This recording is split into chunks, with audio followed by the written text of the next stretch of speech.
আমি কি তোমার কাছে সস্তা ছিলাম? হয়তো ছিলাম, কারণ আমি ভেবেছিলাম তুমি আর আমি আলাদা নই। তোমার কাছে দাম দেখানোর কি দরকার? কেবল আমি ভেবেছিলাম তুমি আর আমি এক, আর তুমি আমাকে সব সময় আলাদা করে রেখেছ। আমার থাকায় বা না থাকায় তোমার কখনো মনে পড়ে না, এটা স্পষ্ট করে বলে দিয়েছ। যদি আগে বলে দিতে যে আমাকে ভাবতে পারবে না,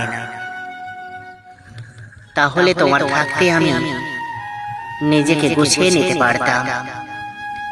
এই যে হঠাৎ করে কথা বলা বন্ধ করে দিলে, আমি এটা মানতে পারি না। যদি আগে বলতে, আমি ধীরে ধীরে কথা কমিয়ে দিতাম। কিন্তু সে আশা করি বা কিভাবে বলো? তুমি তো আমাকে নিয়ে কখনো ভাবোনি। যদি ভাবতে, তাহলে কি আর এতগুলো রাত আমাকে উপহার দিতে?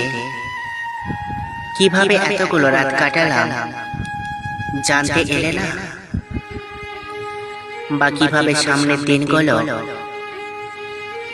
ভালো থাকা যায় সেটাও বলে গেলে না?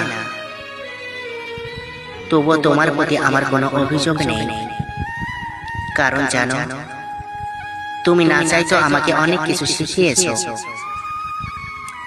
একতরফা ভালোবাসা চিনিয়েছো, বিশ্বাস চিনিয়েছো, আর কিভাবে কথা বলো না বলেও বেঁচে থাকা যায় সেটা তুমি শিখিয়েছো।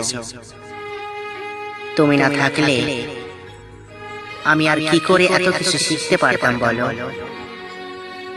আমার দিন ভালোই যায়, ঘর গুছিয়ে রাখি, পুরনো জামা কাপড়গুলোকে যত্নে রাখি।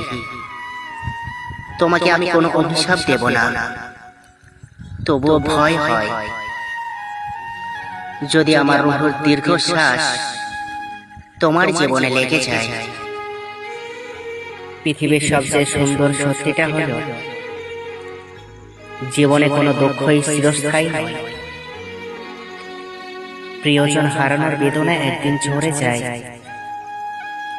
ঠিক যেমন গোধূলি আলো মুছে যায় রাতের নরম আধারে। আর সবচেয়ে নির্মম সত্যি হলো, জীবনে কোনো শোক চিরস্থায়ী নয়। ঝুমঝুম বৃষ্টির মতো আনন্দ একসময় থেমে যায়।